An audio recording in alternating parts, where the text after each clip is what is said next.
Hey everybody, welcome to The Bottom Line. I'm Michael Noland. Tonight we're going to be talking about the ultra famous Vincent Furrier. Furrier? I don't know. I know his middle name is Damon. Does that help you out? How about AKA Alice freaking Cooper?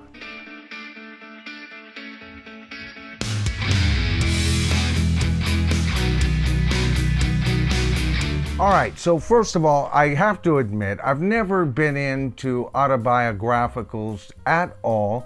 I have one of a rocker even, Ozzy Osbourne. It was a gift from Dan McNew from Just the Facts Man. But I've not bought them for myself, but I gotta tell you, I'm a little bit interested in the fact that Alice Cooper's got a brand new autobiographical book out telling the real story, evidently, and we're going to be discussing why he says it's important that we all buy this book. Now, I've always been an Alice Cooper fan, folks. Right from the time the Alice Cooper Band put out Killer, that was the first album I was aware of. I found out about that album in North Carolina when I was 17 years old. I've been a fan of Alice Cooper, the band, ever since, and I want to get the rest of their stuff on vinyl as well. But I've also bought the best of Alice Cooper, the solo artist. So to tell you the truth, when I first read the article, I didn't even think there was a video in it until I read the article.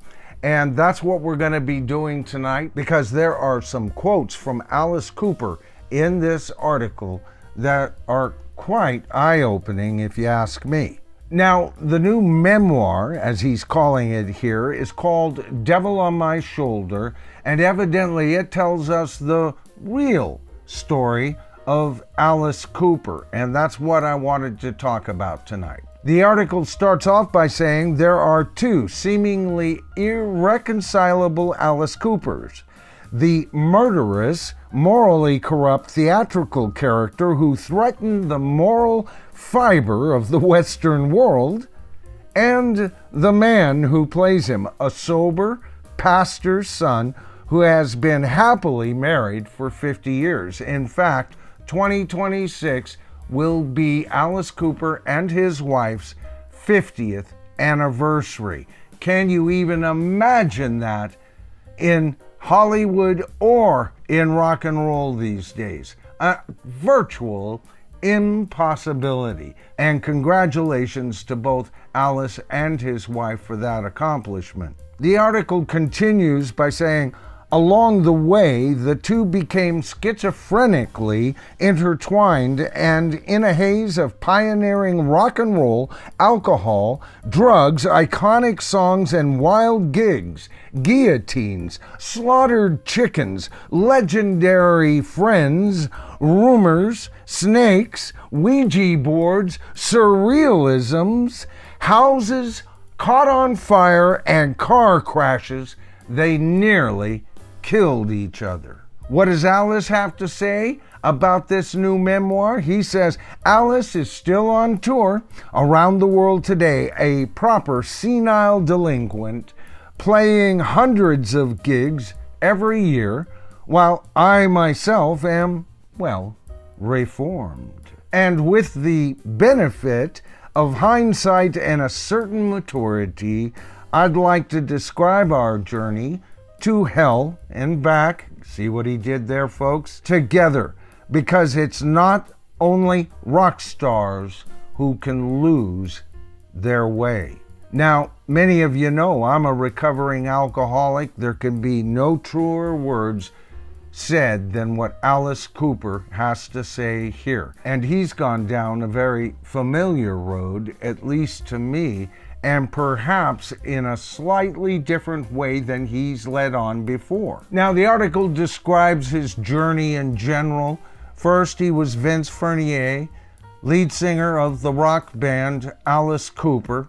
He created the character, the theatrical character, and called himself Alice Cooper while on stage. It was his stage name, and even buying into it enough that he changed his name legally to Alice Cooper. His children are Coopers, his wife is a Cooper, nary a single Fernier amongst them. Article also mentions the many friends that he had. I was aware of Groucho Marx. I had read that they were best friends, but they also mentioned Salvador Dali, Bob Hope, Sinatra, John Lennon, Errol Flynn, Betty Davis, Jimi Hendrix, Gerald Ford, Andy Warhol, and even Tiger Woods. Now, during that time period in this interview, Alice says, me and Alice were getting creative with the truth long before fake news. Now, after over 30 records and 60 plus years of fibs and fabrications, I think it's time to sort the truth from the rumors. So Alice is promising us a reveal here. And just how long has he been fibbing to us? Now, I've read a whole lot of interviews by Alice Cooper in the last 4 years.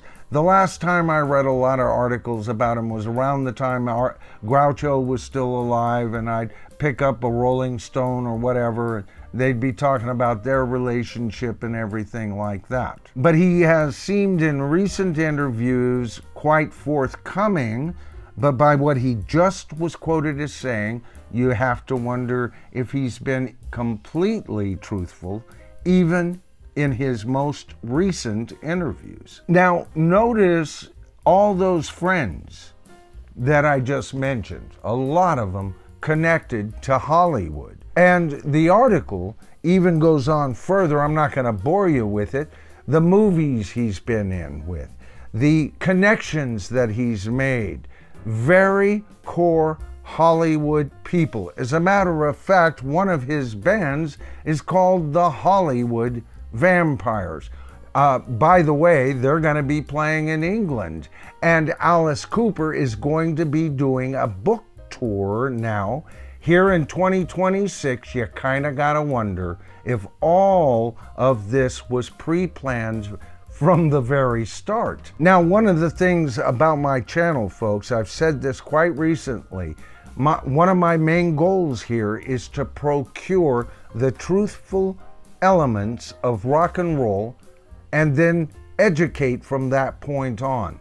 And if we haven't been getting the truth up until this point, I gotta tell you, I'm quite interested in getting this book. The first memoir from a rock and roller that I would be willing to purchase. But what about the rest of you? I'm clearly an Alice Cooper fan.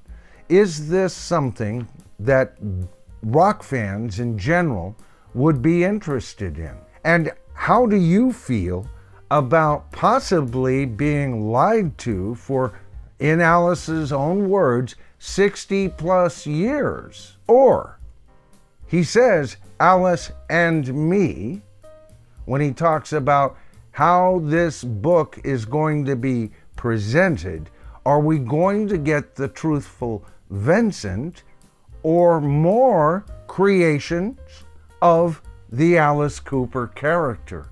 Could this all be a ploy? All right, folks, that's the video for tonight. I hope you enjoyed it. If you did, I'd ask you to do me a solid and give me a thumbs up. That always helps with greater views. It really does help, folks.